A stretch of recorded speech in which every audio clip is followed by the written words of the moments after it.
Milé dámy, vážení páni, dovoľte, aby som vás privítal na ďalšej archeologickej kaviarni. A aby sme to zobrali z ostra, je nám naozaj veľkou cťou, že dnes môžeme predstaviť legendu československej a slovenskej archeológie. Áno.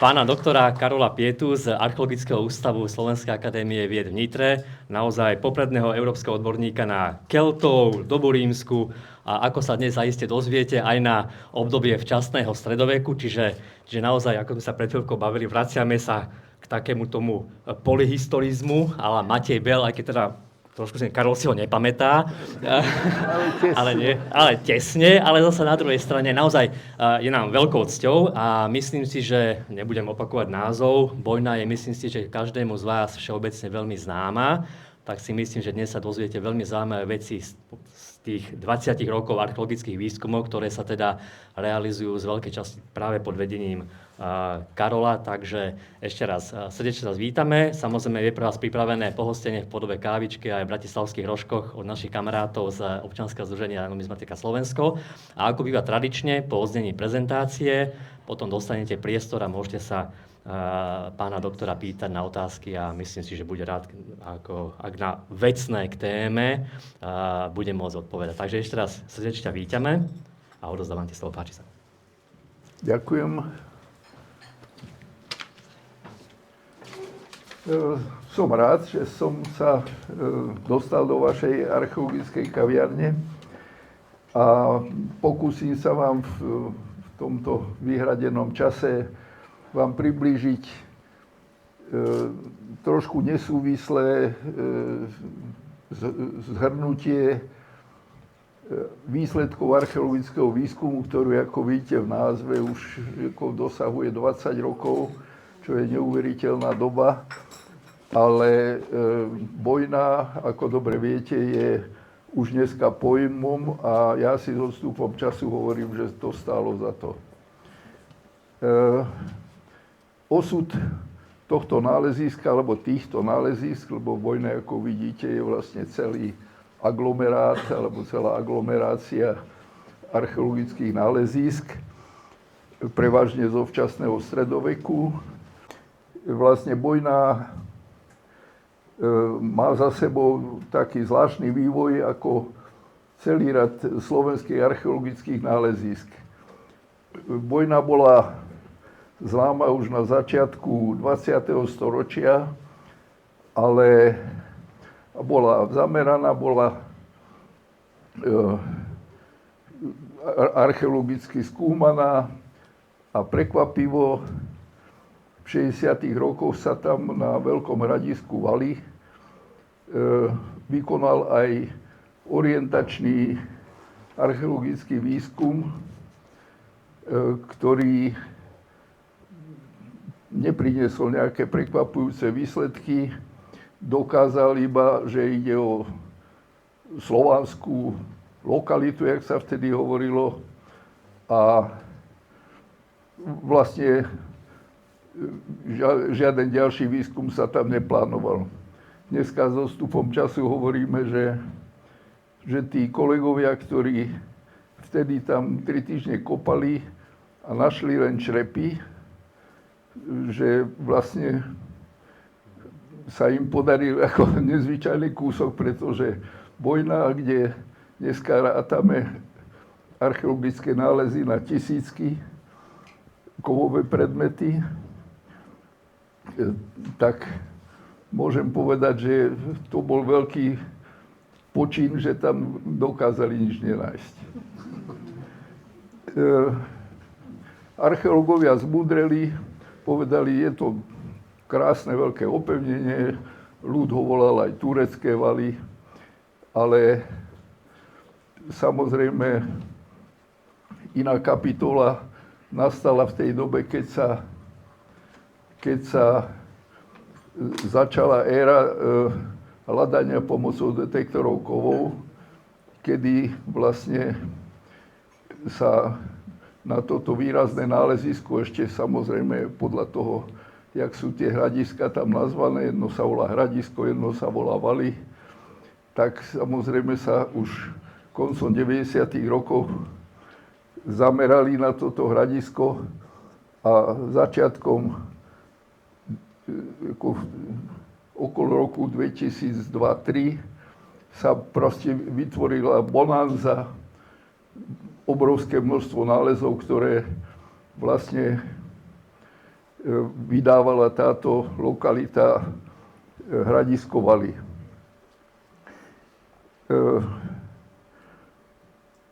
Stala sa taká vec, že vlastne všetci o Hradisku Bojna a jeho pokladoch, ktoré prichádzali na burzy a ktoré prichádzali na rôzne bazáre, okrem archeológov o tom každý vedel. Rozdiel bol aj v tom, že teda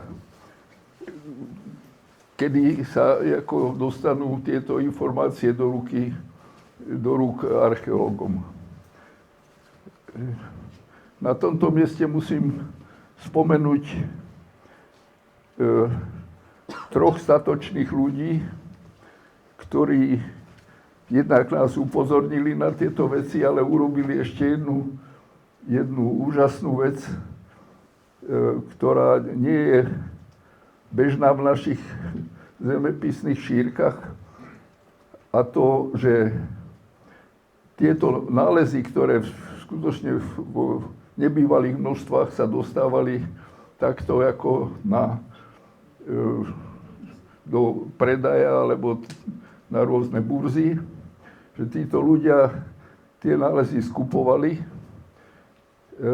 snažili sa ich evidovať a vlastne, dá sa povedať, do posledného odovzdali do rúk, ako do štátnych rúk. Takže týmto trom ľuďom, je to pán Janošik, pán Pavúk a už zosnulý profesor Anton Gut.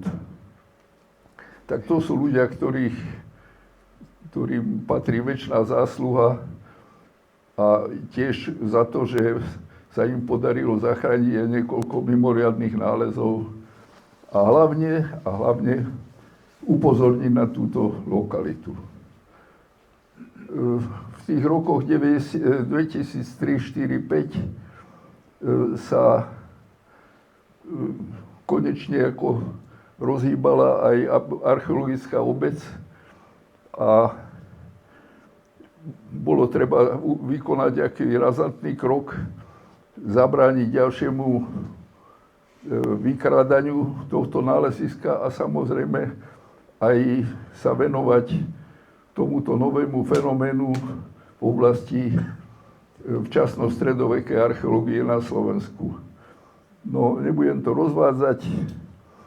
Viacerí kolegovia ako mali svoje vlastné projekty a keďže ja som mal voľné kapacity, tie mám celý život,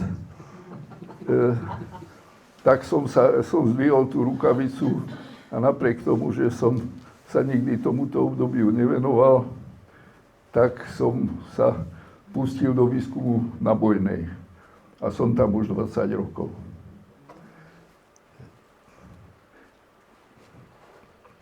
Už ten úvod stačil.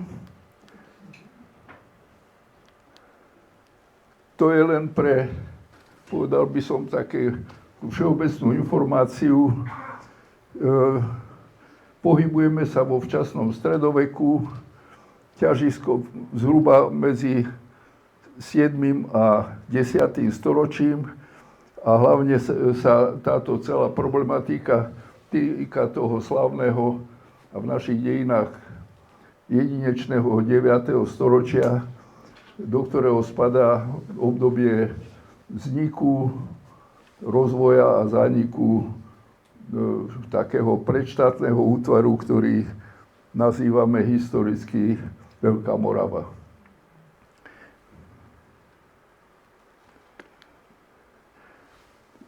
V tom celom balíčku tuto je tá Bojna, ako vidíte, vlastne v strede tej koncentrácie toho jadra alebo historického jadra Veľkomoravskej ríše, pretože To ostatné rozšírenie sa týka vlastne len toho takmer záverečného časového úseku za vlády panovníka Svätopluka, ktorý tú ríšu rozšíril do týchto končín, jak je to zobrazené na tejto mapke. Venovať sa budeme Bojnaje, ktorá sa nachádza v pohorí Považský Inovec, ktorý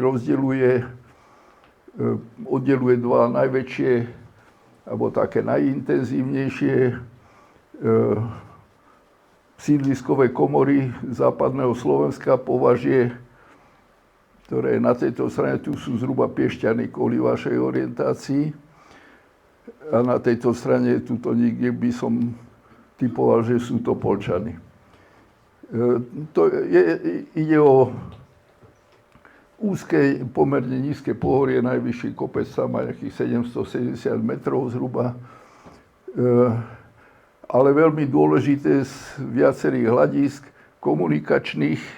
To sú tie červené línie, ktoré sú vlastne niektoré zo zrekonštruovaných prechodov cez toto pohoríčko.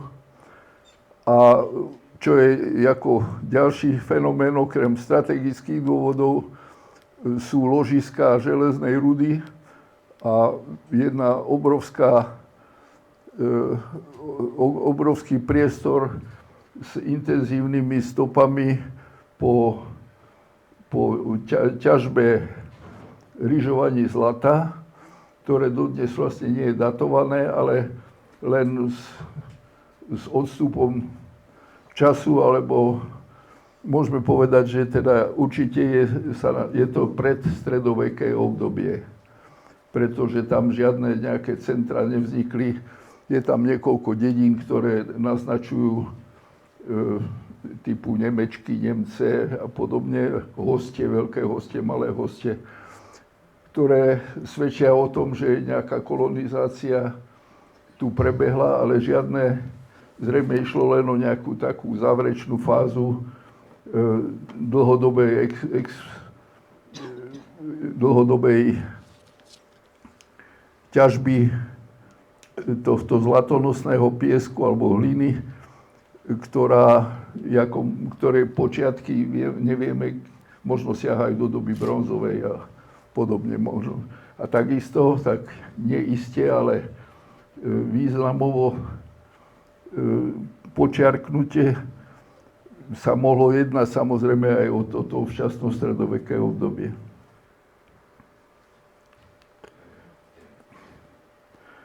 To je taká ilustračná fotka letecká.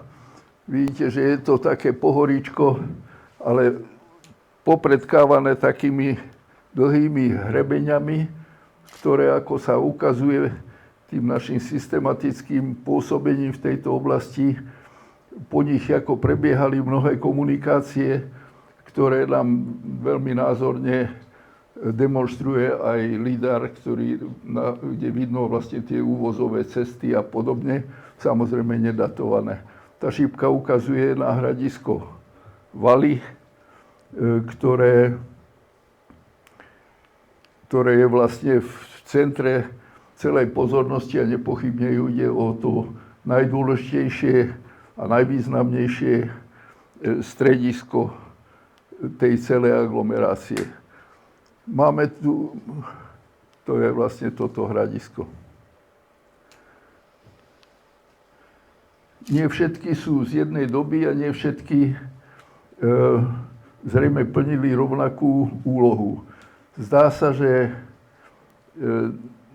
takým prekvapivým počinom alebo výsledkom je postupná preparácia toho najstaršieho horizontu, ktorý máme a na ktorom momentálne pracujeme ako jedna z hypotéz, ktoré riešime.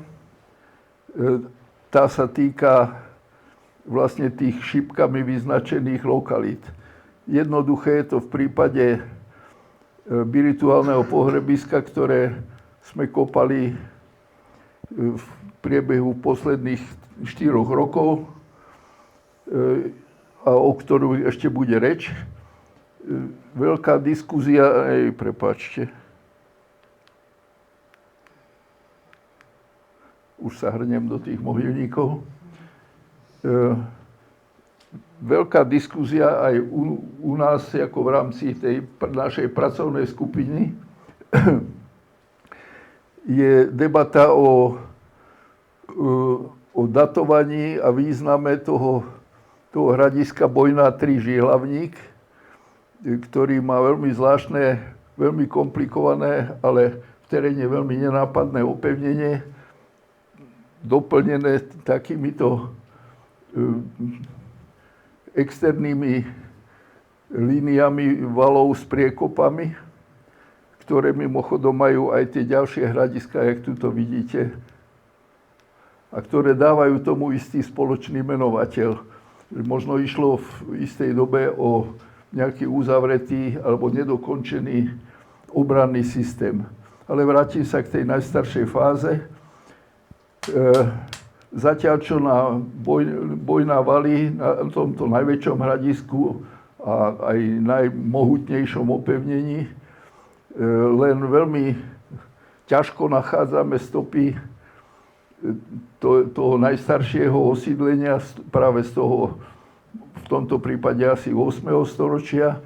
Na druhej strane radiokarbony z týchto nálezisk nám jasne a takisto aj archeologické datovanie ukazuje, že ide tu o tento najstarší horizont, na ktorom vlastne sa potom rozvinuli tie veľkomoravské sídliskové a zrejme aj mocenské aktivity. Poďme k tomu mohylníku. Je to skupina niekoľkých mohyl, veľmi chudobné, jeden najhnusnejší výskum, aký som v živote robil, môžem povedať. Zem, ako hlina je, že sa lámu krompáče na ňom. Super kyslá pôda, kde sú kosti, sú proste odišli, tie sú tam len v tieni zachované. Toto, čo sa vám zdá, že je kostra, to sú vlastne len tiene, ktoré sú vypreparované. A vlastne v tých hroboch sa nachádza len inventár, aj pôvodne zrejme chudobný, ale väčšina železné predmety sú len v náznakoch zachované a ako inventár keramika, perličky sklené a podobne. Za to má to ten mohylník tým, že bol kopaný ako metodicky čo najjemnejšie, tak máme tu celý rad nových poznatkov aj v rámci tohoto výskumu takýchto hrobov pod mohylami. Jedna z tých zaujímavostí je, že vlastne pri prípade všetkých mohyl vždy na okraji mohyly sa toho násypu sa nachádzajú zrejme sekundárne rozbité nádoby, zrejme nejaké obrady na spôsob, neviem, všech svätých a podobne.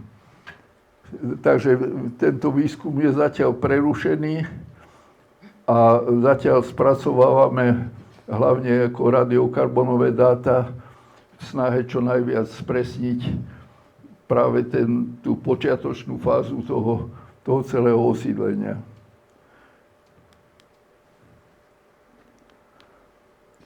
To sú ešte ďalšie zábery. Dve veľké mohyly, a tie ostatné sú takéto maličké, také. Tento jediný mal nejaký zrejme významnejší hrob, hlboký asi 230 cm. Zachovala drevená doska na spodku, ale zachovali sa tam zvyšky jednej bojovej sekery a nejaké drobné kovanička a podobne. Takže chudobné, ale významné. Poďme k tej ako najbohatšej, najznámejšej a možno aj najcennejšej časti tohoto nálezového spektra, a to je veľkomoravské osídlenie bojňanského hlavného hradiska, zvaného Valy. Na lidare vidíte systém toho opevnenia, čo som spomínal, už tie externé opevnenia, ľahší prístup zo západnej strany, ktorý má ako multiplikované opevnenie, veľká priekopa val, parkánový val, priekopa ďalšia a toto je veľké, zhruba 2 km dlhé opevnenie, celková dĺžka tých opevnení je asi 2,5 km. Tie valy sú dodnes vysoké, približne 6 metrov, takže jednalo sa o obrovské dielo, určite technicky aj logisticky mimoriadne náročné. Tie červené fliačiky sú sondy, ktoré sme za tie roky tam vykonali. V súčasnosti z finančných a ďalších dôvodov, medzi ktorými samozrejme je aj potreba spracovávania a vyhodnocovania toho obrovského nálezového fondu, ktorým v súčasnosti disponujeme. Takže momentálne utlmujeme práce na vnútornej ploche hradiska a pomerne neskoro sme sa chytili toho, aby sme sa bližšie pozreli na okolie, na to bezprostredné okolie hradiska. A tam sme prišli ako na celý rad prekvapivých zistení, medzi ktorými ako sú hromadné nálezy, o ktorých bude ešte reč, ale spomeniem ešte doklady železiarskej výroby, celý rad milierov z rôznych období. Ako tie najmladšie sú zhruba z 18. storočia, ale idú samozrejme dozadu. Sám sa čudujem, že toľké roky sme ako sa venovali len tomu, tej vnútornej ploche hradiska a málo sme ako sledovali tie vzťahy s okolím. Je tu aj niekoľko nevysvetlených, zatiaľ nevysvetliteľných faktorov. Všetky zrejme aktivity, ktoré vieme doložiť sondážami, detektorami, geofyzikou a podobne, všetky sa, ako vidíte, sústreďujú v tejto tzv. Heďkovej doline, to je južná strana hradiska. A všimnite si, že na severe je absolútne prázdno. Nikto, proste to opakovanie, ako už cieľene sa tomuto venujeme, tie svahy sú absolútne sterilné. Ale vysvetlenie ešte k tomu nemáme. Ešte pri tejto príležitosti spomeniem aj jeden z tých dielčích projektov, ktoré riešime, a to je priestorové rozptýlenie vecí, ktoré sa týkajú zrejme tej záverečnej, tej koncovej fáze tohto náleziska, ktoré je na konci na rozhradí 9. 10. storočia, zrejme v prvých rokoch 10. storočia. Ale o tom ešte za chvíľočku. Krátko k tomu opevneniu. To sú tie valy, ktoré teda miestni obyvatelia dobre poznali, každý si ich všimol, to sa nedá nevšimnúť si. V rámci tých rokov intenzívneho výskumu sme na viacerých miestach prerezali tento systém opevnenia a zistili sme, že vlastne je poskladaný z takého systému. Nemám tu rekonštrukciu, lebo sme ju ešte ani nerobili. Tá hradba vlastne sa skladá z takých štvorcov zrubových 5x5 metrov, ktoré sú jedna vedľa druhého ukladané a z ktorých sme viaceré preskúmali a je len otázkou času, jak sa to potom podarí aj objemovo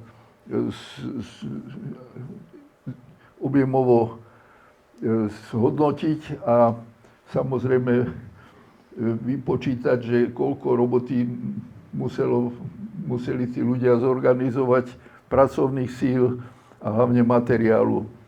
Lebo tie drevené zrubové komory boli vyplňané samozrejme tým ľahším materiálom, ale jedná sa o obrovské dielo. Sú to odborníci hovoria, že sú to jedny z najväčších valov, ktoré z tejto doby vôbec sú známe. Toto len v rámci takého malého experimentu, to je taká 8-metrová sonda, ktorou sme ten val preťali, samozrejme ako podrobne preskúmali a to sme robili takú malú experimentálnu prezentáciu, keďže ten val sme potrebovali zachovať ako v celosti, tak sme urobili takú rekonštrukciu tej kamennej plenty. Tu je tá priekopa vysekávaná do skaly, tú skalu používali pri výrobe tej plenty a tu je náznak vlastne to som nechcel, ani to,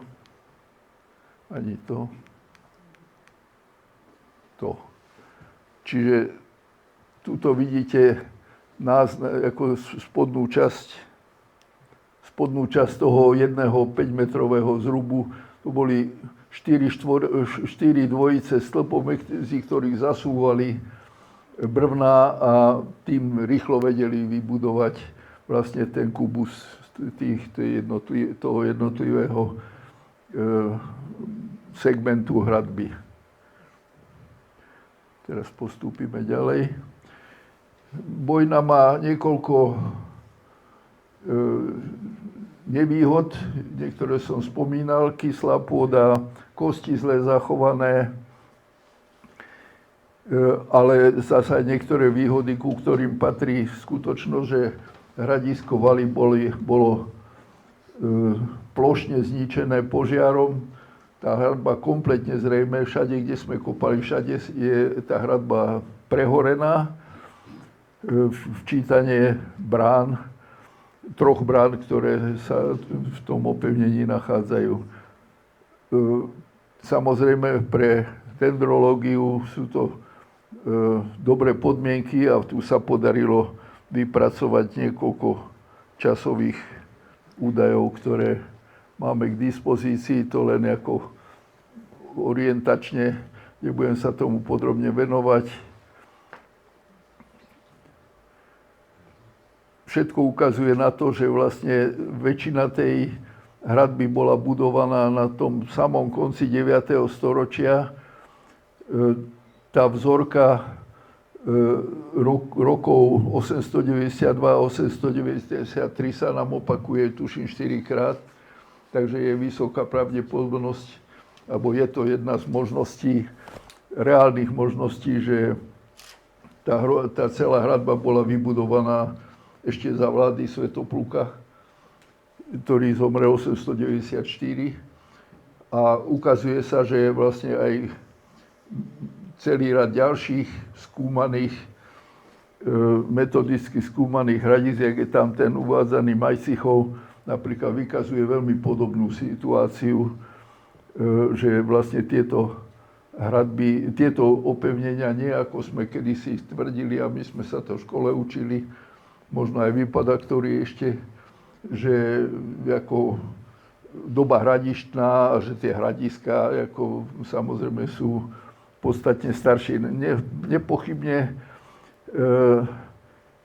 tieto veľké opevnenia, už je to dokázané, určite patria až práve na to rozhranie 9. a 10. storočia. To, čo skúšame s tou bojnou trojkou, a tam vlastne Zbišek Robák zohráva, môj mladší kolega, úlohu, ktorý sa špecializuje práve na detailnú analýzu týchto radiokarbonových vzoriek. A tým, že tie vzorky zahusťujeme a ako máme stále nové a nové vzorky, dobre fixované v teréne, tak sa nám možno podarí aj dokázať aj nejaké ďalšie veci. Napríklad, v čom sa síce moc ešte nezhodneme, ale napríklad ten kolega si myslí, že tá bojná trojka vznikla už práve niekedy na tom rozhraní 7. a 8. storočia.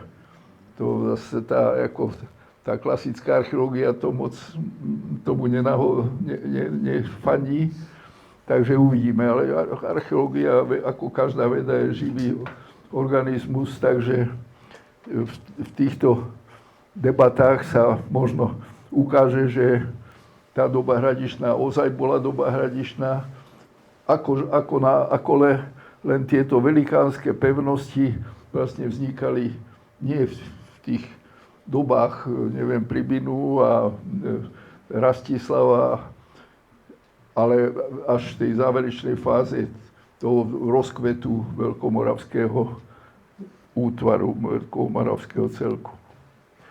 To sú ilustrácie, ako som spomínal, ide o nebývalé množstvo nálezov. Keď som hanil Bojnu, že nám nežičí, čo sa týka kostí, tak zasa železo je tam úžasne zachované. To je ako ilustračne vidíte celý rad vecí. Mimoriadne veľké množstvo militárií, čo samozrejme súvisí predovšetkým s tým zánikom, o ktorom ešte bude reč. Jeden z ikonických nálezov z Bojnej, ikonický nález so smutným osudom, pretože jeden človek, ktorý ako už nie je medzi nami, objavil túto úžasne zachovanú príľbu, ktorá je vlastne na tých archeologických náleziskách Veľkej Moravy prakticky unikátna. Objavil ju, ale skôr než sme stihli zakročiť, tak ju predal desi do Nemecka. Zachoval však ako ten záves tej príľby zachoval a zachoval aj miesto, kde to našiel, takže sme dokopali tam celý rad týchto krúžkov z toho závesného zariadenia, toho nášijníka z tej príľby. Takže tie mnohé príľby, ktoré uvidíte na takýchto podujatiach, to sú vlastne všetko kopie z tejto bojňanskej príľby. Tých prílieb je celkové veľmi málo, dve existujú z Prahy, z jedného nálezu, kde sa našli dva kusy a vlastne táto bojňanská, ktorú máme a nemáme. Máme z nej časť, ale tá vlastná príľba, tá je bohužiaľ, aj sme robili nejaké pokusy cez sociálne siete, že či by sa ten dotyčný majiteľ neulútil, ale zatiaľ bez výsledku. No, tuto hneď padne otázka, že kto bol ten, čo nám zničil nielen Veľkú Moravu, ale aj Bojnu. Odpovedám na to, a nie len ja, ale aj ďalší odborníci. Sú v podstate tri rovnocenné možnosti. Mohla to byť Franská ríša, ktorá vlastne každoročne v týchto časoch viedla útočné vojny voči tomu vnútornému priestoru Veľkej Moravy. Ten dátum smeruje aj k dobe po smrti Svätoplukovej, ktorý síce poznáme príbeh o Svätoplukových prútoch, ale tie jeho synáčikovia samozrejme sa pustili okamžite po otcovej smrti do seba a ten boj toho Nitrianska s tou Moravou mohol byť jednou z tých ako občianska vojna by som povedal, mohla byť jednou z tých príčin alebo z tých dôvodov, prečo celý rad pevností a včítanie v Bojnianských valoch ako boli dobité a zničené a neboli obnovené. Tretia možnosť je na tom ilustračnom obrázku, to je také najčastejšie skloňované, často sa to dáva do súvislosti s tými stovkami hrotov šípov, ktoré na Bojnej nachádzame a ktorá ukazuje veľmi zaujímavý fenomén, že tie šípy, opakujeme ich, už si nepamätám, okolo 300, čo ich máme fixované priestorovo, ukazujú jednoznačne, že mimo hradiska, čiže obrana, je tých šípov veľmi málo, kdežto neviem, 90% všetkých týchto streliek sa našli vo vnútri hradiska, čiže silný útok, slabá obrana. Aj tam, čo ste videli, tú ilustráciu sekery, veľmi, veľmi veľa zvyškov tých drôtených košiel, ktoré tiež sa pokladajú skôr za raritný nález, než za bežných, kdežto na týchto bojňanských vnútorných plochách hradiska sa tieto krúžky nachádzajú tak rečeno bežne a máme dokonca také koncentrácie, kde sa hypoteticky domnievame a možno taký detailný technologický výskum to potvrdil, bo vyvrátil, že ich tam aj vyrábali.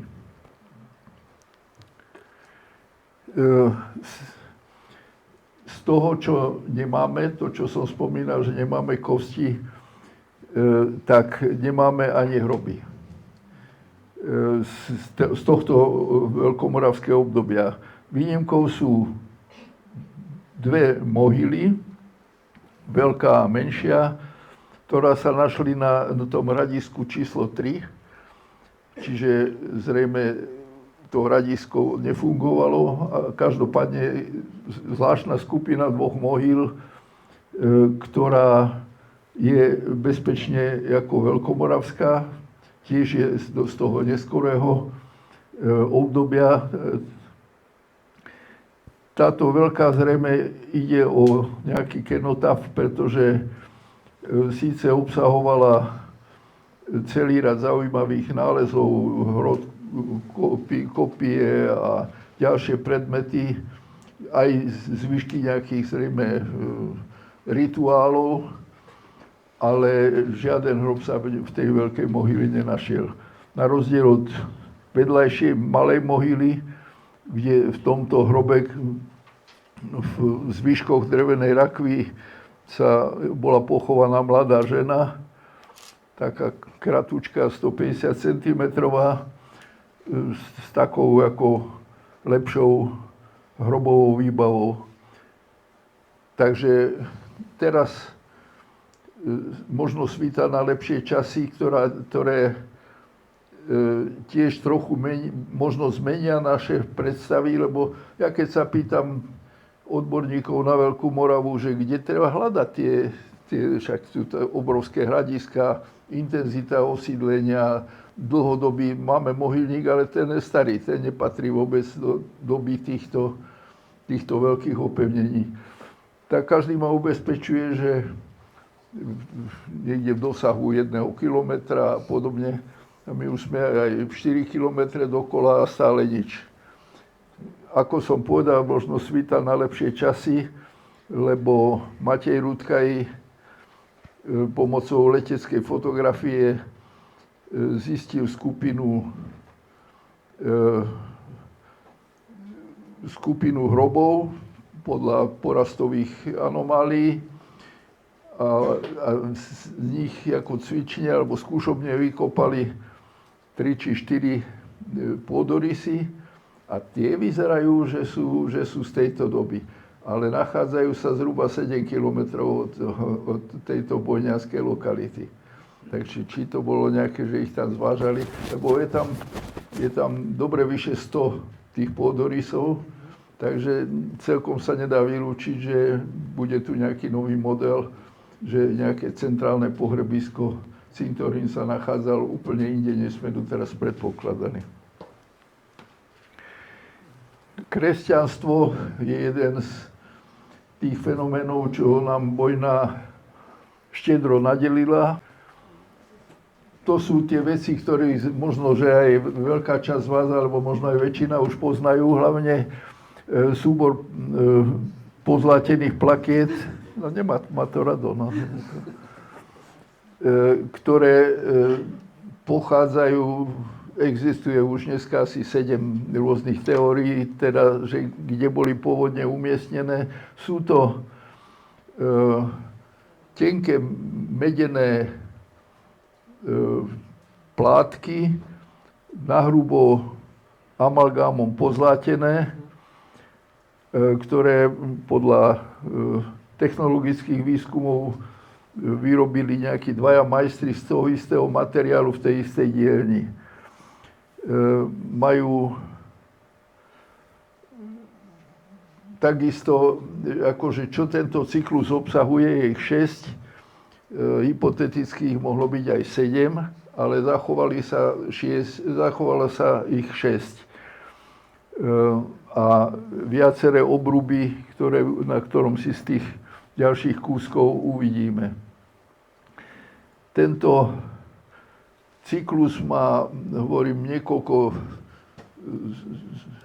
riešení. Každý z odborníkov, ktorý prišiel s novou teóriou, garantuje, že to je tá správna verzia. My pôvodne s Alexandrom Rudkajom sme ponúkli takú, ako tú prvý nástrel. Ja som nie je žiaden odborník ani na konzistóriu, ani na ikonografiu, ale čo sme spoločne ako vydumali, tak niektoré z tie veci sa prijali, niektoré sú stále diskutované, niekedy úspešne, niekedy ako sa tie teórie navzájom potierajú. Toto, čo je na obrázku, všeobecne prijatá verzia, že to ide o tzv. Okrídleného Krista s nimbom alebo s aurou. A táto postava je diskutovaná. Ja som prišiel s verziou, že ide o tzv. Anjela apokalypsy s kľúčom od podsvetia. Môj spoluautor bol za verziu, že ide o svätého Antona Pustovníka. Takže podobne, ako sa vlastne diskutuje ešte neustále, a aj v súčasnosti teraz si nejakí kolegovia vyžiadali ďalšie detailné zábery z týchto plakiet a prídu ich študovať, lebo proste myslím, že 8. verzia nejakých názorov na výklad tejto sady. Každopádne, či bude prijatá tá alebo iná verzia, ďakujme, že máme v dispozícii, povedal by som, ikonické nálezy, ktoré do tej našej doteraz neveľmi bohatej takej tej elitnej garnitúry tohoto známeho a slávneho obdobia. Takže máme sa s čím pochváliť a takisto máme čo prezentovať ako, povedal by som, taký malý národný poklad. Už to ide.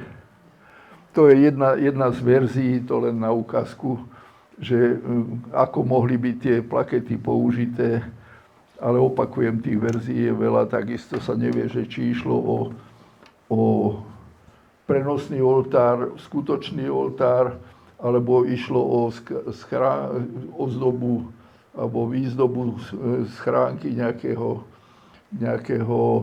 mučeníka alebo iného svetca.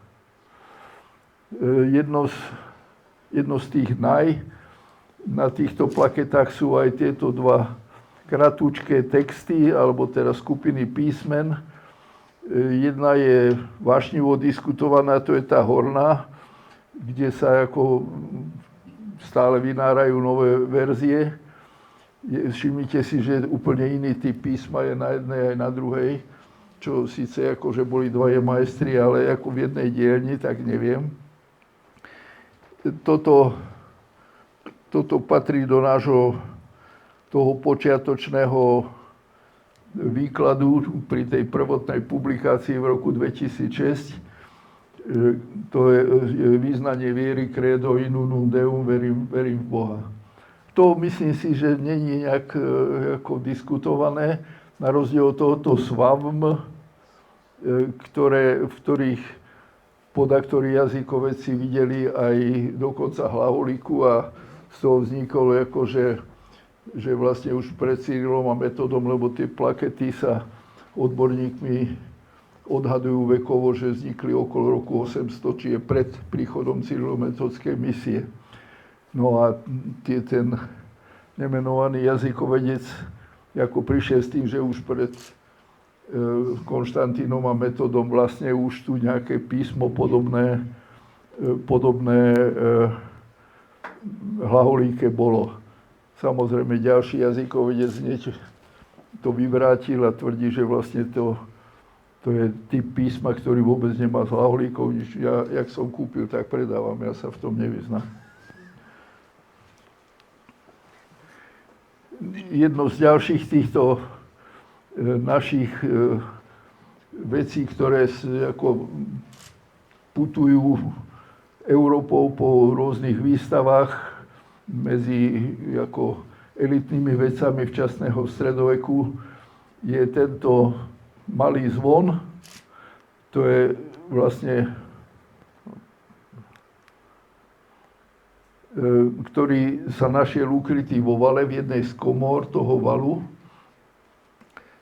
A tých zvoncov z tejto doby je skutočne len niekoľko. Si len spomínam, že v Vatikáne sú tuším 2, dokopy ich je niekoľko len. Jeden z tých sesterských zvonov je z Heidhabu, ako Šlezvigu, kde táto šibenička, tá zvonička sa vlastne našla padnutá z prístavného móla, takže zvon aj s tým jeho závesným zariadením, zvon veľmi podobný tohoto úlového typu takzvaného. Takže to je jedna z tých vecí, ktoré tešia, že ich máme. Jedno z takých zvláštností Bojnej, dokonca ako v porovnaní s tými úžasnými veľkomoravskými centrami, jak je staré mesto Uherského Hradišťa, alebo Pohansko v Břeclavi, alebo Mikulčice pri Hodonine, je fakt, že na Bojnej máme dneska desiatky predmetov, ktoré nesú proste tieto výzdobné prvky v tvare kríža, čo nie je náhoda a to je samozrejme už tejto veci záležitosťou prijatia novej viery, ktorá zrejme vôbec nebola v tejto časti Veľkej Moravy, v tej nitrianskej časti, vôbec zrejme nebola taká nová, ako sa to literárne traduje, aj keď vieme, že samozrejme tí misionári z rôznych končín pôsobili na Veľkej Morave už dávno pred príchodom cyrilometodskej misie. Jeden z nových nálezov pred, tuším, 3 rokov je tento kríž železný, to je tzv. Procesný kríž, ten sa našiel na Bojnej. A to je vlastne rekonštrukcia, jak taký procesný kríž funguje. Týchto krížov z toho bližšieho okolia je naozaj len niekoľko. Si spomínam na jeden, ktorý je z Mikulčíc. A teraz sú tieto oba kríže bratsky vedľa seba vystavené v klenotnici Veľkej Moravy v Modreju Velehradu. momentálne. Pochválim sa aj s tým, že týmto bojňanským špičkovým veciam sa podarilo preniknúť až do Vatikánskych múzeí, kde v predsieni boli vystavené ako pozoruhodný nález ako z obdobia počiatkov kresťanstva pri západných Slovanoch. Čo skúmame v ostatných rokoch? Jedna z takých ďalších bojňanských je ten počet hromadných nálezov, ktoré, ako uvidíme v zápätí, sa nachádzajú nielen ukryté v tom opevnení, buď to priamo v opevnení, alebo po obydliach na hradisku, ale ich nachádzame aj v širšom okolí, dokonca v vzdialenosti zhruba 350 metrov, tuším, je najviac vzdialený od hradiska ďalší takýto hromadný nález, ktorého výklad je, a to platí aj pre dobu bronzovú, samozrejme pre našu obľúbenú latenskú dobu, kde výklad hromadných nálezov je stále ako vecou diskuzí a zrejme tie diskuzie nebudú mať konca, pretože tých možností aj kombinovaných je buď to teda ako buď to išlo o ukrytie, alebo išlo o obetovanie, alebo teda votívne uloženie týchto nálezov, či profánne alebo sakrálne, ale mohlo to byť aj profánno-sakrálne. Keď si niekto ukryl nejaký majetok a teraz ho naháňali zlí zbojníci, tak možno si povedal v duchu: Pane Bože, alebo Perún, alebo kto, keď prežijem to, čo som si schoval, je tvoje. A tam máte aj to profánne, aj to sakrálne. No. Ďalším okruhom, ktorému sa venujeme posledné 2 roky a aj túto výskumnú sezónu, je hutníctvo železa, kde sa pokúšame nielen nachádzať koncentrácie výrobných stôp po hutníctve železa, ale hlavne sa ich pokúšame datovať, aby sme, lebo viete, tam ako máme aj doložené, že máme tam aj železiarsku pec zo 17. storočia.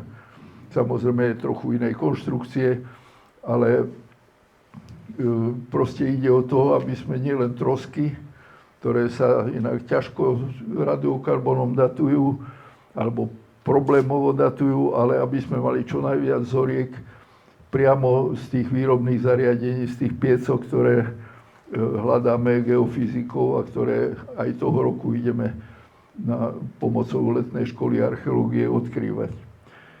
No, rekonštruujeme zánik Bojnej. Žiaľ, ešte nemáme hotové to vyhodnotenie mapovania tých militárií, čo som spomínal, tie šípy jednotlivé, ale aj ďalšie zbrane.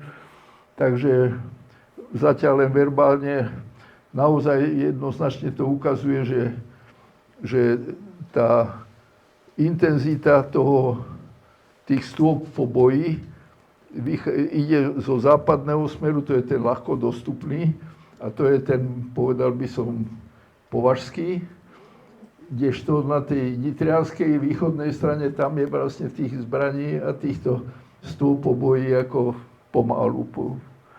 No a samozrejme ďalej hľadáme hroby a dúfajme, že kolega Matej Rudka si nájde popri riediteľovaní aj čas sa vykope tie hroby, aby nám potvrdil, či patria k tej veľkomoravskej aglomerácii Bojnej.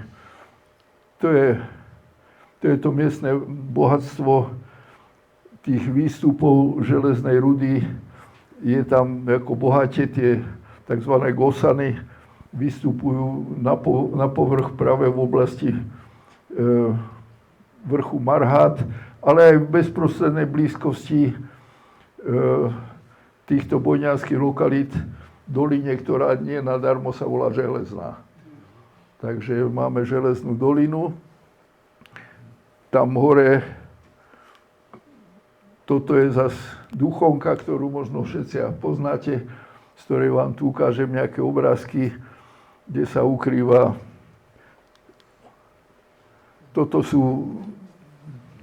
To je len ako ilustračne, že jak taká piecka vyzerá maličké, typické tieto včasno stredoveké, ale také sú isté aj latenské, germánske. Tam veľký rozdiel nie je. Takže toto je úlohou číslo 1. Toto je ilustrácia Duchonka, kde keď opravovali priehradu pred pár rokmi, spustili hladinu priehrady a tam proste tony železnej trosky, celé batérie tých piecok,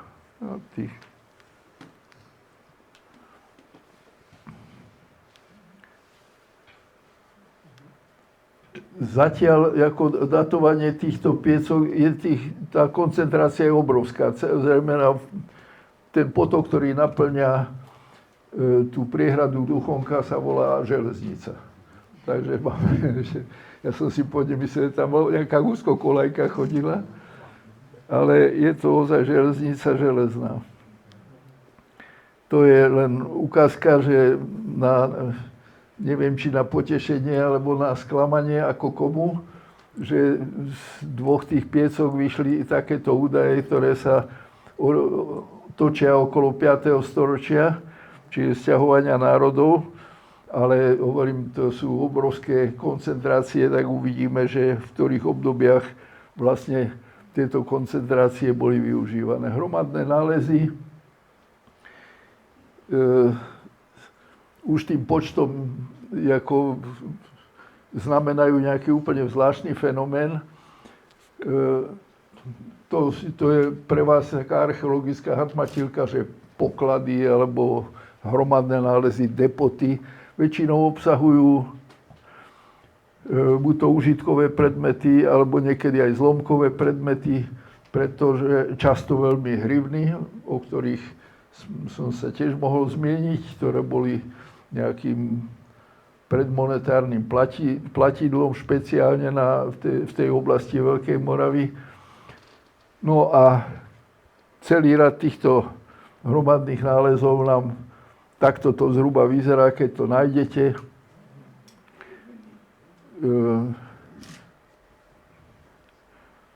Často obsahujú aj veci, ktoré sú tam hromady tých bežných hrivien a poľnohospodárskeho náradia, ale často aj zaujímavé veci, napríklad bochníky vykovaného železa, ako ingoty, ktoré práve v súvislosti s tým novým výskumným programom, čo sa týka toho železiarstva, vstúpajú u nás v našich očiach na význame. Toto je môj obľúbený depot, ktorý sme našli pred 1,5 rokom a ktorý ako už nemal tú takú, by som povedal, štandardnú zostavu, ale jednak bol ako dosť ďaleko od vlastného hradiska, jednak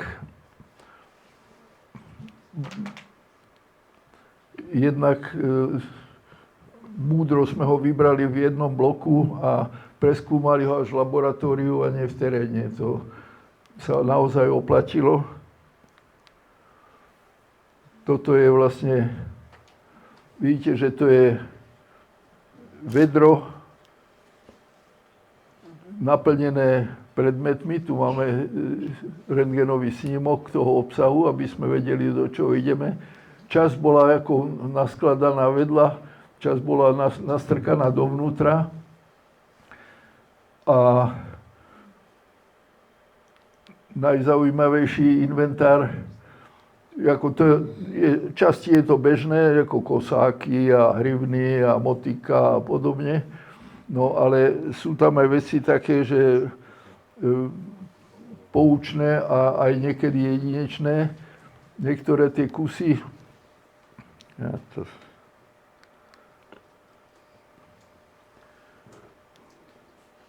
Tu sú dva kompletné česáky na lan, čo sa zriedka stane, lebo tie špice nachádzame po desiatkách všade rozptýlené, ale tu sa podarilo nájsť ako vlastne dva tie česáky ako v plnej zostave v tých špicov. Potom nejaké náradie či nástroje na opracovanie koží, to sú na tie dve železa. No a čo je najväčšia bomba, to sú tie 3 koláče olovené, ktoré keď sme odvážili, sme prišli na zaujímavý postreh, že vlastne ten jeden je úplne presná karolínska libra, to je úplne na desatinu gramu presne. A tie ďalšie dve sú vlastne takými ako odvodeninami z tejto karolínskej libry. Tak to je ako úplne nový vietor do poznania ako toho systému, ktorý zrejme sa tu používal a nejak sa inak nezachoval. Takže táto metrika bude ako určite predmetom ďalšieho výskumu. No a tá posledná záverečná časť, aby som vás moc nezdržoval, už je naozaj čas, je vlastne od samého začiatku sme požiadali ideálne spolupracujúce vedenie obce Bojna, ktoré nám dalo k dispozícii nejaké priestory, kde sme vlastne hneď tie prvé sezóny mali sme čo ukázať, lebo mraky tých nálezov boli k dispozícii a boli dostatočne atraktívne. Takže v spolupráci s obcov prevádzkujeme takéto maličké múzeum, hrdo sa volá Múzeum Veľkej Moravy Bojnej. Má 2 priestory, rekonštrukcie. Je to na obecnom úrade. Situácia sa mení. Priamo na hradisku sme od samého začiatku sme ako odmietali predstavu, že vlastne premeníme tú národnú kultúrnu pamiatku na nejaký archeoskanzen, ale nejak nám nedalo a niektoré tie veci sme kvôli prezentácii tých našich výsledkov zrekonštruovali na mieste, čiže ide o tie charakteristické bežné slovanské zemnice, ktoré boli ako archeologicky preskúmané a na nich sme vlastne origináli len tá zahlbená časť a kamenná pec a na nich sme vlastne dorekonštruovali pre ľudí tieto baráky. Naša česť, hrdosť a zároveň aj starosť a neprestajná starosť je táto brána, do ktorej sme sa odvážne pustili. Má vyše 12 metrov výšku a aj napriek varovaniu statikov, ako sme sa do toho pustili. Samozrejme, je to výsledok asi 3-ročnej práce celého veľkého tímu odborníkov v čítaní architektov, statikov a ďalších historikov. Takže táto brána ako bola, je to taký polovýrobok, pretože by okamžite potreboval, stojí od roku 2018 a samozrejme by potreboval už ako starostlivosť opateru, nátery, výmenu poškodenej krytiny a podobne. Ovšem, samozrejme, výskum na to nemá peniaze, obec robí, čo môže, ale zatiaľ sa neprajníkom podarilo úspešne 2-krát ako odstreliť projekt, ktorý ako bol na to určený. raz do roka sa tu dejú veci. To sú tzv. Cyrilometodské dni, kedy ako už dneska regulovaný počet návštevníkov, ako tam privítame zhruba 2-3 tisícky a vtedy je teda poprask na lagúne. Samozrejme robíme všetko preto a nielen my. Organizuje to obec, ale ako vo výbornej spolupráci treba s lesákmi, Lesy Slovenskej republiky a ďalší ako partneri. A myslím si, že ako propagácia archeológie, propagácia národnej histórie je to akcia, ktorá stojí za to.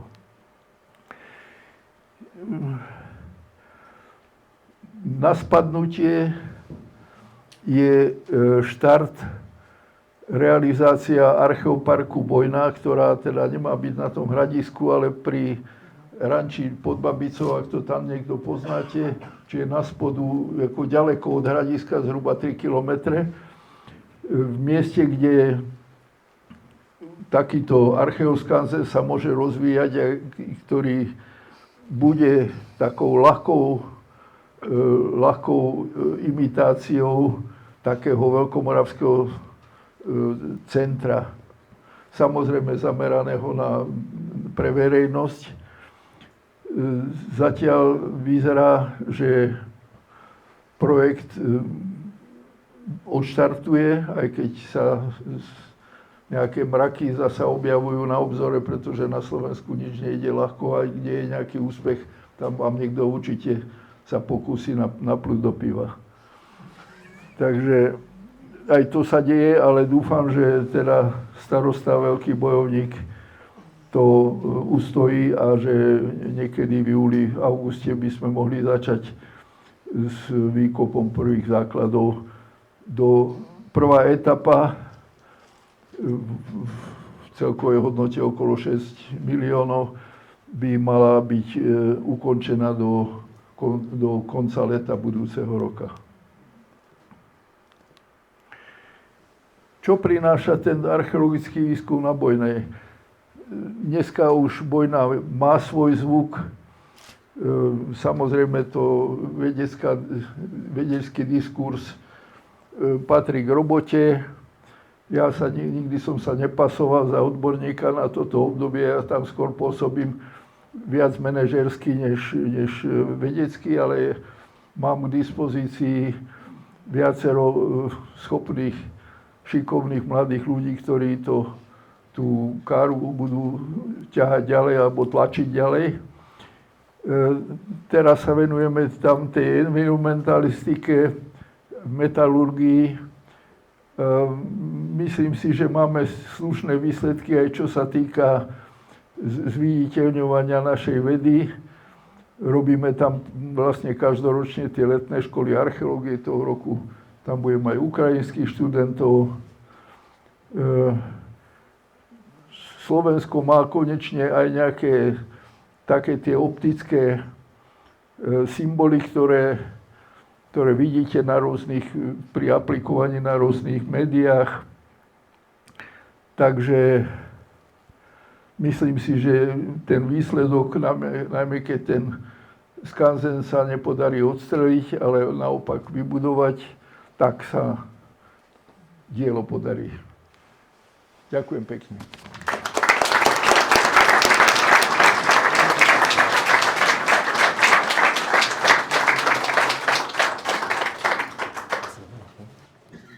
Ďakujeme veľmi pekne za pútavú prezentáciu 20-ročného výskumu v podaní pána doktora a teraz je priestor pre vaše otázky. Sekundičku, budeme nahrávať, takže budem chodiť prezývať s mikrofónom. Karol, páči sa. Ja sa chcem opýtať, na Vojnej ste nenašli kamennú architektúru. Svedčí to o tom, že Vojna bolo skôr ako vojenské centrum, pretože napríklad kúsok vedľa Jurko bola dedina a má kamenný kostolík.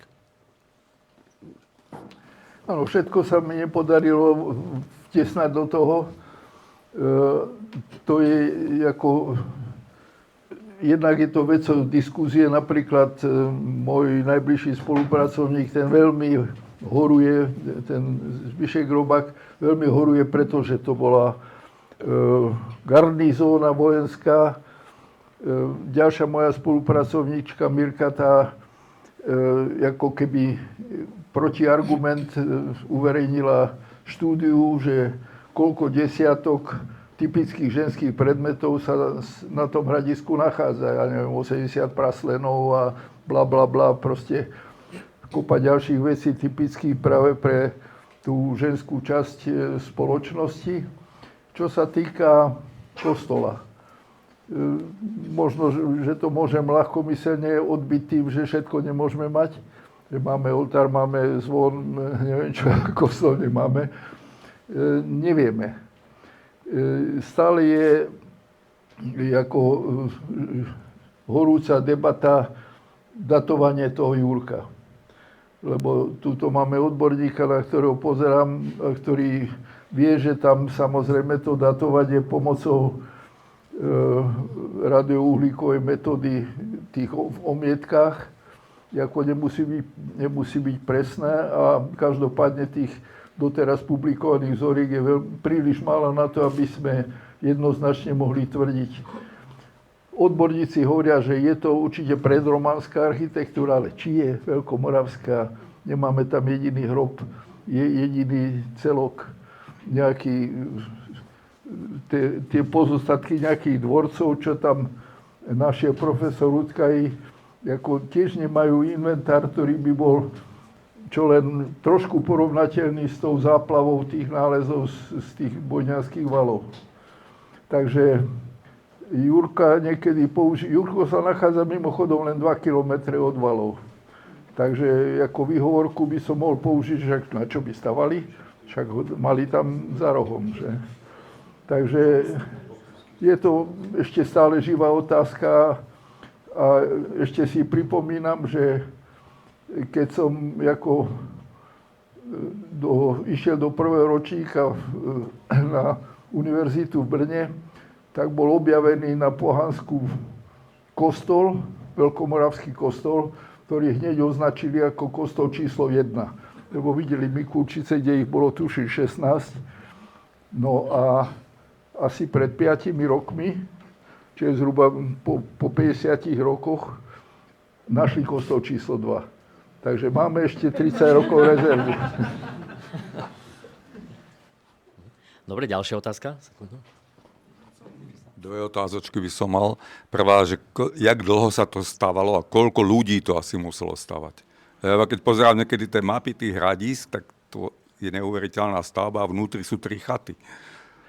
Nie sú 3, je ich... No nemyslím tu konkrétne, ale... Áno, samozrejme... Že koľko ľudí to asi muselo stavať. Treba podotknúť, že preskúmaných nie je ani 5% tej vnútornej plochy. A máme, neviem, strelím od pása 20 zemníc. Máme aj dve nejaké také, čo si myslíme, sú nejaké zhromažďovacie haly, alebo niečo takého. Nejaké ľahké ale nemyslím som konkrétne tu, lebo to není doskúmané, napríklad Dúcovom, nie? Je to veľká ohrada, alebo veľký múr, to není teda palisada a vnútri je jeden domček. Koľko ľudí bolo potrebných na takúto obrovskú stavbu? Podľa vás. To sa len krátko zmienil o tom, že tento projekt ešte, ktorý, povedzme, tie moravské hradiska, tie centrá, už majú vypracované, čo kolega Procházka, Rudolf Procházka robil. Na to je metodika, jak sa vlastne zisťujú objemy ako stavebného materiálu, prepočet na ľudí, len ešte sme to nerobili. Možno, že sme už s tým mohli začať, ale nejsou lidi. A druhá otázka... nestíha. A druhá otázka, no lebo to muselo byť strašne veľa ľudí, podľa mňa. To je jak pyramída pomaly, nie? Na slovenské pomery. Druhá otázka je, že našli sa tam maďarské strelky? To je, jak sa často hovorí, to je dobrá otázka, ale treba si uvedomiť, že Kalašníkov, keď má niekto na krku Kalašníkov, to nie je Rus. nemusí byť. Že? Môže to byť nejaký terorista. No tie hroty tých typických, tie ploché šípy s trňovým osadením sú vlastne šípy, ktoré sa používajú do reflexných lukov. A reflexný luk bola v tej dobe kvázi nová zbraň, ktorú priniesli prednostne, existovala aj skôr, aj my Kelti sme mali, a takisto samozrejme Gerulata bola posádka jazdných lukostrelcov. Ale to boli tí azijskí šeli. No a to chcem tým povedať, že odtiaľ vlastne prišiel nový spôsob boja z osedla, alebo teda z koňa, aby som bol trochu presnejší. A či je tú zbraň vôbec nemuseli používať Maďari, aj keď to boli samozrejme kočovníci. A takisto si to, dokonca vieme aj o tom, že maďarské oddiely bojovali na strane Veľkej Moravy. Takže sa nedá plošne povedať, že to je maďarský šíp. Používame to niekedy ako žart. Ja som niekde počul, že na území Slovenska, vlastne terajšieho Slovenska, že sa nenašli maďarské strelky, ale na moravskej strane, na Bojnej je to zhruba 1:3. 3 sú tie reflexné a jedna tretina sú tie akože domáce so spätnými krydelkami.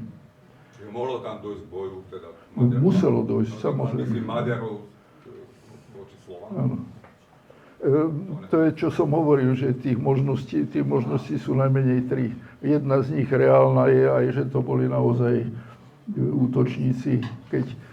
V tej fáze, keď vlastne už po bitke pri Bratislave začali vlastne tie maďarské kmene postupne sa udomácňovať a obsadzovať krajinu. Že? Takú pevnosť si museli ako zlikvidovať. Dobre, ďalšia otázka z pléna. Vy ste spomínali jednak zánik Bojnej, ale zároveň to, že ste tam našli tie železniarske pece zo 17. a neskoršieho storočia. Čiže kedy mohlo dôjsť k nejakému obnoveniu fungovania toho hradiska? Bola tam nejaká dlhá prestávka, alebo v nejakej krátkej nadväznosti už to znovu ožilo? Rozumiem. V princípe platí to, čo sme na samom začiatku hovorili, že niekedy tak ako trochu literárne vykladám, že to je tzv. Syndrom Pompeji, že v jednej chvíli niečo zanikne, zasype to láva či popolček. Tuto takisto vlastne to hradisko prekvapivo ani len nebolo vyzbierané v úvodzovkách tými útočníkmi, alebo nebolo poriadne vyzbierané. Každopádne tam toho veľa ostalo. Máme také veľmi názorné príklady, že v jednej zemnici na predhradí máme kamennú piecku, na tej piecke ešte stáli 2 hlinené hrnce, aké by tam varili, že? A vnútri v tej peci boli napchaté hrivny. Čiže v tom ohnisku, ako v tej peci. Čiže to je jasné, že na poslednej chvíli niekto tam niečo si ukryl. Teda vyzerá to tak, že tá Bojna náhle zanikla a nebola viac obnovená. To, že máme tam nejaké pece a tie nálezy vďaka tomu, že konečne sme sa pohli a zaujímame sa aj o to okolie, tak tieto veci pribúdajú, ale sú mimo hradisko a sú z rôznych období, zrejme to súvisí skôr s tým opätovným využívaním toho rudného bohatstva. Čiže nesúvisí to s tou lokáciou hradiska, lebo aj tie ďalšie hradiska takisto zanikli a neboli viac obnovené. Takže tá ďalšia činnosť vyzerá, že sa špeciálne venovala iba tomu opakovanému záujmu o tie železorudné bohatstvo, možno aj o to zlato. Dobre, ďalšia otázka. Aha. Ďakujem pekne. Chcem sa len spýtať, tie plakety sú na hrade vystavené, ale ten zvonček si nepamätám. Ešte raz? Tie plakety, čo ste ukazovali, že ste tam našli, tie sú na hrade. Tu v Bratislavskom. Nie. Možno Alebo nejaká kópie. Kópia, ale možno, že nejaká kópia, alebo čo. Ťažko povedať. Nie, oni sú usilovne uložené v trezore. V trezore. Super, dobre. A ten zvonček, čo je aj tu na obrázku, alebo jeho kópia, tu si z hradu nepamätám. Tých kópií je už niekoľko. Jednu dostal Svätý Otec, kópiu ako odliatok toho zvona, ako funkčný zvon. Takže niekoľko kópií existuje ako z toho, ale ten originál je tiež samozrejme v tom trezore, ten sa nehýbe. Tá kópia, kde by sa dala vidieť? Na Bojnej trebárs, potom ďalšiu majú, pokiaľ viem, v tej Modrej u Velehrade, tam je v tom ten národní klenotnice. Inak stojí za návštevu. Už len tým, že aj teraz tam 30 predmetov prevažne z Bojnej sa tam vystavujú. Ďalší. Ja sa chcem spýtať na tie miliere. Ste spomínali, že máte dokladované z viacerých období a máte doložené, že sú aj súčasné s veľkomoravským obdobím a máte ich datované na základe nejakých C14 alebo? Dosť neskoro sme zaspali a dosť neskoro, vlastne len posledné 3 roky ideme po tých milieroch a je to veľmi jednoduché. Nikdy neviem, či som bol slepý, či nejaký neviem čo, že som si to nikdy poriadne všímal. Takže teraz máme taký ako projektík, že miliere, tak tie, čo máme datované, ani jeden nie je veľkomoravský. Ale keď tam máme PC, tak by bolo smiešné, aby tam niekde v blízkosti neboli aj tie miliere. Ale hovorím, to je zasa taká nová výzva, ktorej sa teším. Tak sa budeme tešiť na výsledky. Čo, máte o to záujem, alebo? Nie, on ma to Čo myslel, že lebo potrebujeme nejakých ľudí, čo by sa tomu venovali. To inak teší aj lesníkov, lebo oni majú desi na Pohroní aj taký areál, kde tam predvádzajú. Ja som kedysi chodil po Rumunsku a tam, ako to ešte úplne bežná vec, dodnes to tam pália tak, jak to v stredoveku pálili, vyrábajú to drevené uhlie. Ja by som sa chcel spýtať, ja som ešte nevidel takú informáciu niekde, alebo nenašiel, že čo sa týka tej Bojnej, že keby sme ju dali dať do takéhoto regionálneho kontextu, že vlastne akého významu to bolo vlastne toto sídlo, hej? Že či boli napríklad nejaké hore niekde na Liptove alebo tak ďalej, alebo aký bol vzťah k Mikulčiciam, alebo jednoducho, že keď to dáme do toho akože územia Strednej Európy, že kam by sme to sídlo mohli nejak zaradiť, hej? Čo sa týka významu. Že bolo to nejaké hlavné mesto alebo niečo podobné, nejaké sídlo regiónu alebo tak ďalej. To odpovie tak ako na dve strany. Jednak treba si pripomenúť jednu vec, ktorú väčšina ľudí si myslí, že v tom časnom stredoveku to bolo ako za pána kráľa, neviem, Mateja Korvina, že mal svoje sídlo a to trón a tam prijímal návštevy a občas išiel polovať do Zvolena. V tom časnom stredoveku, tak jak vlastne od karolínskej doby sa traduje, tí vládcovia museli neustále pendlovať po tom svojom území, po tom svojom zábore, pretože z niekoľkých dôvodov. Samozrejme mali svoju družinu, mali svojich družiníkov, to mohlo byť 100-200 chlapov. A tých museli živiť. Čiže oni sa vlastne stále presúvali a ešte ako dávali pozor na tých svojich poddaných, aby náhodou sa nedali k susedovi, lebo čo. Takže oni vlastne neustále obchádzali ten svoj revír a udržiavali ho ako v poslušnosti a zároveň vyberali desiatky, alebo čo ja viem, čo vtedy mali proste nejaké tie benefity. Takže na druhej strane ani dve z tých známych veľkomoravských centier, väčších, menších, nie sú podobné. A keď je komisia na Bojnej a prídu tí Moraváci a Rakúšania a neviem kto, čo sa venujú tejto problematike, tak každý krúti hlavou, že takú vojnu ako druhú nevidia. V kopcoch žiadne zázemie, čo ja viem, vezmite si Mikulčice, tak tam máte drobné roľnícke osady v okolí. Na Bojnej nemáme jednu jedinú osadu, nemáme jeden jediný doklad nejakého hospodárskeho zázemia, okrem tých výrobných činností, tých industriálnych činností. Takže to je model, ktorému nikto nerozumie. A najmenej ja.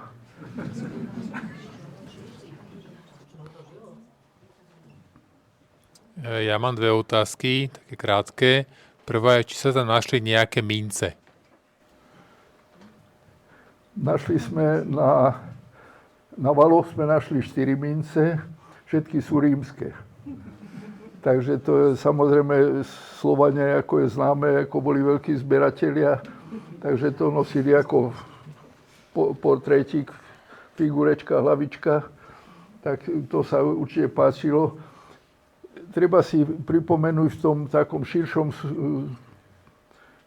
priestore, jak som spomínal, tie železné hrivny, to bolo zrejme ich miera hodnoty, možno aj platidlo.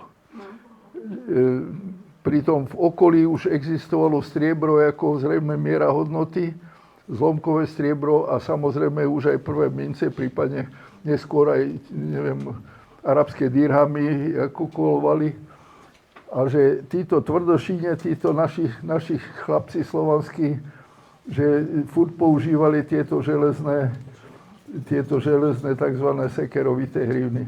Takže keby sme našli mincu, ale v Mikulčiciach majú tuším 2 a kopu tam 70 alebo 80 rokov.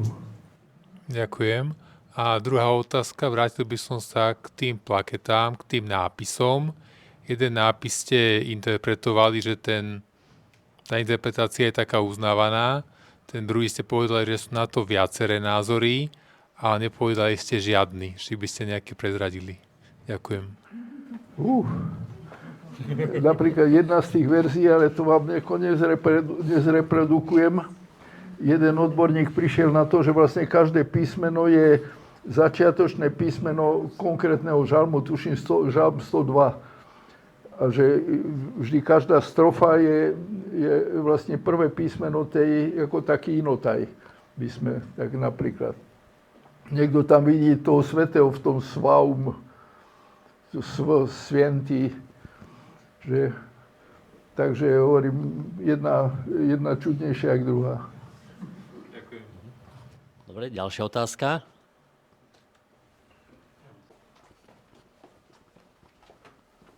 Ja by som sa chcel spýtať na tie plakety.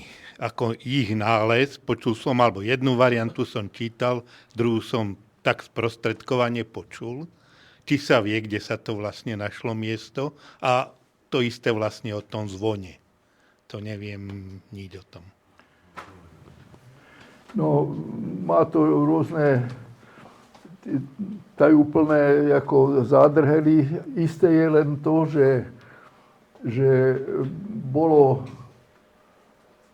lokalizované miesto, kde sa tie veci našli a že sme tam kopali a že ja vlastnoručne som vlastne časť tých plakiet aj tých obrúb našiel. Takže nie je najmenšej pochyby, že to je odtiaľ. Že sa to ako našlo nelegálne. Ja apelujem skôr na to, že myslíme, že máme konečne niečo poriadne a nešpekulujme, že kto to našiel a prečo to našiel. Takže je to legalizovaný nález, je to lokalizovaný nález a tešme sa, že ho máme. Ten zvon bol niekde tam súčasťou toho, alebo niekde... Ten bol zvláštne ukryt, lebo aj v tých komorách valu, na tých kratších stranách, tam boli zrejme ako prístupné komory. Tie komory boli vyplnené tým sypkým materiálom. Ale zrejme niektoré boli aj ako... slúžili ako nejaké komory s materiálom. V tých krátkých valoch máme, už si nepamätám, 3 alebo 4 depoty a určite, keby sme tam išli kopať, tak nájdeme ďalšie a ďalšie tie depoty. Takže v jednom z tých výklenkov toho valu bol aj ten zvon. A ešte na tom srdci ešte bol zvyšok koženej koženého pásika. Takže A vie sa, pardon, že kde to bolo vyrobené? To bolo tu vyrobené? Alebo v Taliansku? to nikto nevie, tých artefaktov je tak strašne málo. Každopádne je tento bojňársky zvon je, dovolte mi to slovo, nepodarok. Zle odliatý, má diery v tom, ten jeho zvuk, ktorý my obdivujeme, takéto. Kdežto tie ako znovu odliaté, tie krásne znejú, takže zvoníme vždy na tie falošné. Je to z bronzu? Je to zo zvonoviny. To je ako zliatina medí, samozrejme s vysokým obsahom olova. Dobre, ale keďže čas pokročil, tak ešte dáme priestor posledným otázkam.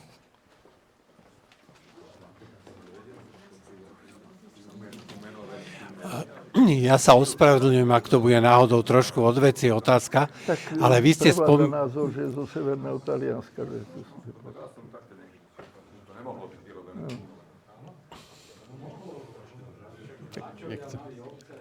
Ale nie zvon, ja myslím tu plaket. Že ja sa ospravedlím, ak to bude trošku mimo.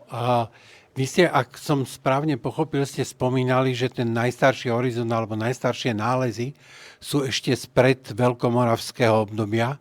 A pokiaľ viem, tak to obdobie medzi Samovou ríšou a vznikom Veľkej Moravy je zahalené dosť takým rúškom tajomstva a veľmi málo o tom vieme. Prinieslo to nejaké, alebo je šanca, že ešte nejaké informácie to priniesie, ktoré osvetlia toto obdobie?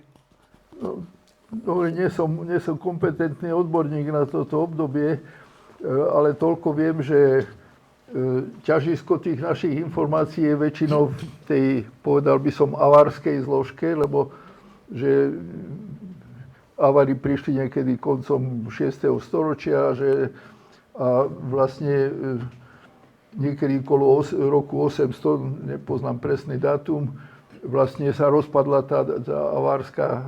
ten avársky kaganát. Takže väčšinou tých informácií máme na Slovensku z tých častí, kde sú tie krásne, bohaté avárske alebo slovansko-avárske pohrebiská. A veľmi málo informácií máme práve z tej oblasti, ktorá je severne od tej hranice tých pohrebisk. Tá pohrebisková línia je okolo Nitry, podľa mňa. Kde je tu kolega Zabojník? Tu nebol. Nie.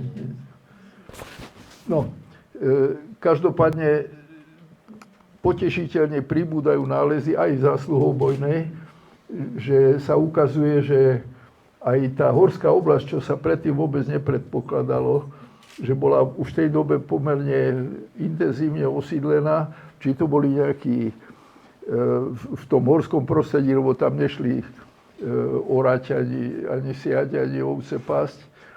Takže je možné, že to boli prospektori, ktorí vlastne už vtedy ako snorili okolo tých výstupov tej železnej rudy. Takže to je dosť možné a hovorím, aj tie nálezy, čítanie toho mohylníčka nám ako pribúdajú aj pomerne z hĺbky toho pohoria. Dobre, a dáme teda poslednú otázku. Nie, len to tu niekde padlo, len či som dobre počula. Aj ten zvon, aj tie plakety boli vlastne dovoz? To nebolo urobené tu na? To samozrejme, neviem, či sa to technicky dá. Už tu bola ako taká debatná otázka, že kde boli tie plakety vyrobené. Čo bolo o nich publikované technologicky, alebo čo sa týka výtvarného štýlu, tak myslím si, že ďaleko prevládajú názory, že tie artefakty pochádzajú zo severného Talianska. No, každopádne ste si všimli, že išlo o latinku, aj keď tá druhá latina, ten trošku dlhší nápis, ten má pre mňa ako divnú podobu, ale jazykovedci vedia, že to v tej dobe takéto tvary tej alfabety existovali, alebo teda latinskej abecedy existovali. A že tu nemáme dočinenia s nejakým tým východným vplyvom z oblasti Carihradu, alebo čo by súviselo s tou cyrilo-metodskou misiou, ktorá bola samozrejme toho východného smerovania. Takže a ten zvon, to si neviem ja ani technologicky predstaviť, či sa to dá nejakým spôsobom. Každopádne opakujem, ten výrobok bol tej nižšej kvality. Ale zvonil. Ďakujeme. A správky je koniec. Zvonom sme symbolicky zakončili, odzvonilo prednáške. Karol, ešte raz veľmi pekne ďakujeme za prezentáciu.